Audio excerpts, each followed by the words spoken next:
Hey guys, it's Kussi. Welcome back to episode 3 of this Zero to Hero in World of War Craft, where I tried to get myself all the way up to 2500 rating without the help of Red.io, friend list or extra gold to craft.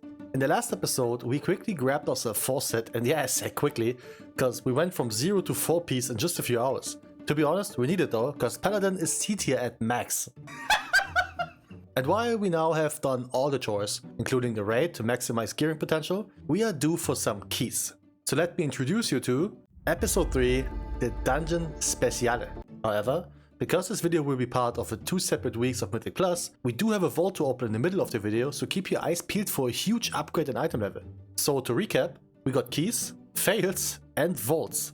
What else can you ask for? If that sounds like an episode you want to sing your favorite song that goes like, subscribe to Kussi Slayer and like the video for more content, more failure, leave a sub and don't be a hater. Still got it, baby. Alright, so I teased you with some very, well I must say unfortunate gameplay in the end of the last video, but first we have to visit a different place. Grimbertoll is our first destination towards the stepping stone that is KSM, and I take this one seriously. Why? Because for some reason the bosses of this dungeon have way too many mechanics for your average gamer. With maybe the exception of the last boss, every party member has a chance to single-handedly wipe the party by either being too lazy to move or too greedy for damage. But I had no time to bother with mechanics. I had a 1v1 against this other Ret Paladin and I was about to show him why black dwarfs reign supreme, maybe. Bruh. Even the survival does more damage? Nerf that shit, man. Oh right, also quick recap for affixes. As we still got Ascendants going, which means you need to CC them orbs to receive a juicy haste buff, and of course we do also need to deal with Tyrannical at this time, meaning bosses live a lot longer. And because I've seen so many people mess up at this dungeon already, we are talking about the bosses and I will give you some tips and tricks that I learned so far, which you may or may not can use in the future. Not saying it's every trick in there, but I'm sure you will let me know in the comments, don't you, you silly Weiner dogs? Now, General Useless over here has one specific mechanic that can get super messy super quick. Rock Spike will be placed on 3 people that absolutely should bring those towards the outside of the safe space. They will not disappear and you will make the fight harder and harder by messing up the space you need to avoid this ongoing Dragon Breath. Besides that, we do have some solid AoE damage going out and a nasty bleed on the tank. Just play the spikes clean and this boss is just a target dummy for the most part. Talking about the second boss, everybody again needs to play mechanics. The theme here is that everything that this disgusting hillbilly sends towards the party will not only make the floor go lava, but it also expands. So it's in our duty as a DPS to make sure we don't mess up all the space. How will we do that? Simple. One of the first mechanics he will do is a fire cone, targeting a random player. So we want to put your ass to the wall. Once the cleave happens, we move up a little bit and got some free damage to do. In his dual wield phase, he will occasionally mark gamers with Molten Spark. That thing will also leave behind a pool of lava once exploding. So make sure to bring that out. And when I say out, I mean bring it to the side where you're not pulling the boss to, you muppet. On Molten Mace, you as a tank are advised to kite him, as he will simply nuke your ass. And your mama's ass if you're not careful with it. And then it's repeating the cycle. I'm not sure why he pulled the boss this way, but it is what it is. It only got super messy once our healer messed up the positioning and baited the cone towards our path. Makes everything so much more difficult to play, I'm telling you. Now the third boss is technically the easiest one, I think. However, like I mentioned, you only need one brain AFK player to deplete this bitch in a second. Besides the big ass Dragon Breath you should avoid at all times, there's a big knock-up happening, which you want to pay attention to. Not only does it do damage, but it also, well you guessed it, knocks you back. You're joking. And that could end up horribly when the Shadow Flame spirits are trying to eat your ass. Wait, what? Come here, boy! Huh? If they charge towards you, don't get hit by them. They will have a party-wide debuff go off and that hurts. Like for real for real. So priority for everyone is kill the ads and don't die. Easy peasy. The last boss. So how do I explain that? It is very straightforward. Kinda. A lot is happening, but I will just give you the little trick to potentially make things easier. Those void tentacles will stun you for a few seconds when you walk into them. And sometimes the area gets very clustered with those little dick swingers. So here's a way to deal with them. Immunities. Specifically magic immunities. In order to trigger them, you can run through them as long as you got something up that prevents you from being stunned, like Icebound Fortitude on a DK, or something that ensures you won't take magic damage, like AMS, again from the DK, Cloak of Shadows from Rogue, or even Spell Reflect on a Warrior. The Spell Reflect also won't get triggered by it, so you can just run through them for 5 seconds. And then of course immunities like Bubble or Turtle. Overall, it's just a very stressful fight, but if you can cancel out tentacles in the little asshole spot that boss gives you to survive, you'll be a game changer, man. Another dungeon on my list this week was a Dawnbreaker.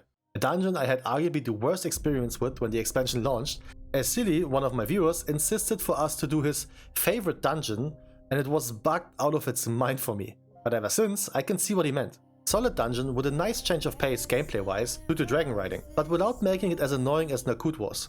Yet instead of breaking some Dawn, in here only my mental got broken.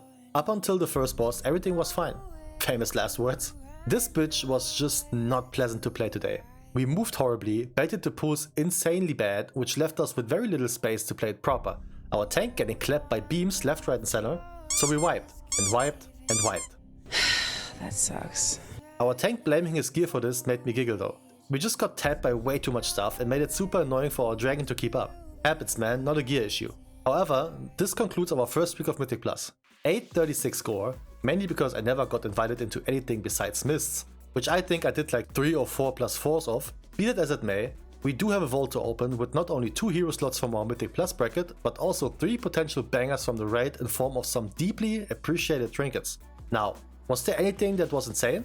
At first glimpse no, but this hero hand tier piece legit was a 40 item level upgrade. And that made this week's decision actually very easy. 5 set also means we do have the potential to use an offset whenever we get a promising piece in the future.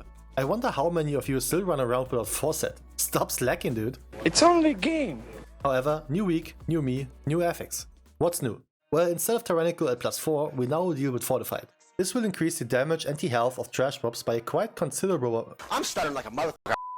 This will increase the damage and the health of trash mobs by a quite considerable amount. And if you think about how a lot of trash mobs actually hurt the party, I got a feeling this could be very unpleasant. And there's also the next variation of Salatit's bargain. Oblivion is up this week, and instead of asking to be CC'd, they need to be absorbed by players as they are rolling towards enemies to be consumed. The other big difference is the buff they grant. For us players, it's 2% mastery and 1% leech, which is huge for everybody. When enemies absorb them, they do however get a flat 10% damage increase. Yeah, 10% per orb. No bueno, papito. Part of me likes this affix more than the other. Another part doesn't. The pathing of those assholes is occasionally so annoying, and because you don't see which orb is charging which mob, they sometimes slip away. It can also be an absolute bitch to deal with on certain bosses that require you to stand still, but you will see what I mean later in the video. Disregarding, I was super excited about this because I always felt that Fortified is easier for pugging than Tyrannical is, because bosses are usually the main issue, and now they are a lot easier to deal with.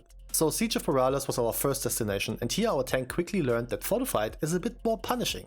Oh, and just before I forgot about it, one very important thing for all you DPS gamers, look out for the Wave Shaper's water shield. Kick that, at all cost. If that thing goes off during the Raider's Bladestorm, you'll be eating through a straw for a while, trust me. Our tank seemingly watched some streams lately, which prompted him to limit test himself. Limit got reached quite quickly, to be fair. Another thing I learned here is that as Paladin specifically, if you body pull an extra pack, don't be afraid to bop yourself like a true asshole. Don't let something like this ruin your deeps, man. However, besides that one wipe and some funky deaths that probably were avoidable, well, besides mine obviously, I mean come on, tank stepped away from the floppy dick and it just thundercocked me on the face. Did it kill me? Yeah. Am I complaining? Maybe not. Why are you gay? But we timed it eventually. Another banging 210 score, and so I wanted to push my own key, which was Necrotic Wank. Do I like this dungeon? No. Do people like this dungeon? No. And I can tell you why. And here, you can't hide your failure. If you mess up, the party will see it. If you place the cone badly, the party will see it. If you die to the breath, the party will see it. If you miss the hook, the party will see it. If you die cause you don't move, the party will see it. But let's talk about the hook part, as I had many parties so far that struggled here.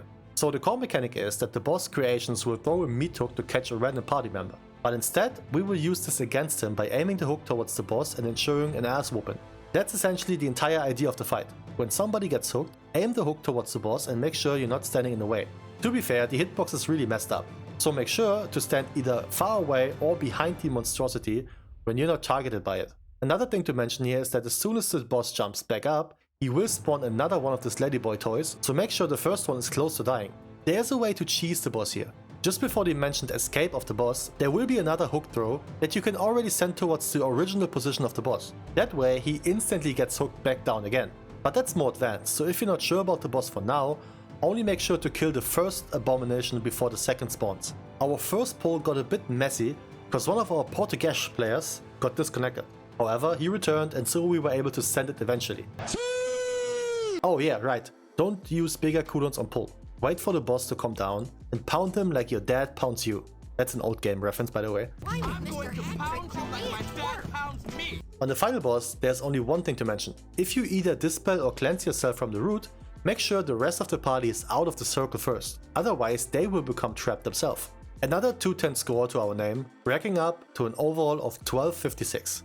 After that, I did do another Grim Butthole, which is a thing that I didn't expect to say out loud ever. Yet this didn't give me any score, but an insane ring. Now I only need the trinket from here, badly. The last dungeon for this video will be a stone vault, and to say this one was smooth is so far away from reality as me doing this full time. And for me, the reason for that is clear. I'm French. I'm French. Let me tell you something about French gamers or about French people in general. You think Germans hate everybody but themselves? Well, that's what we think about French people. Most of them notoriously refuse to speak English, and most of them also believe that they are a better human than you are.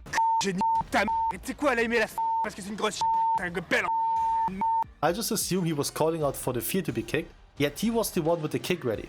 Enough said. But I'm not here to racially profile, and so I was just trying my best to get this dungeon going. We had so many wonky situations that were not necessary by all means. Like wiping to pads, which just seems to happen in my runs in general.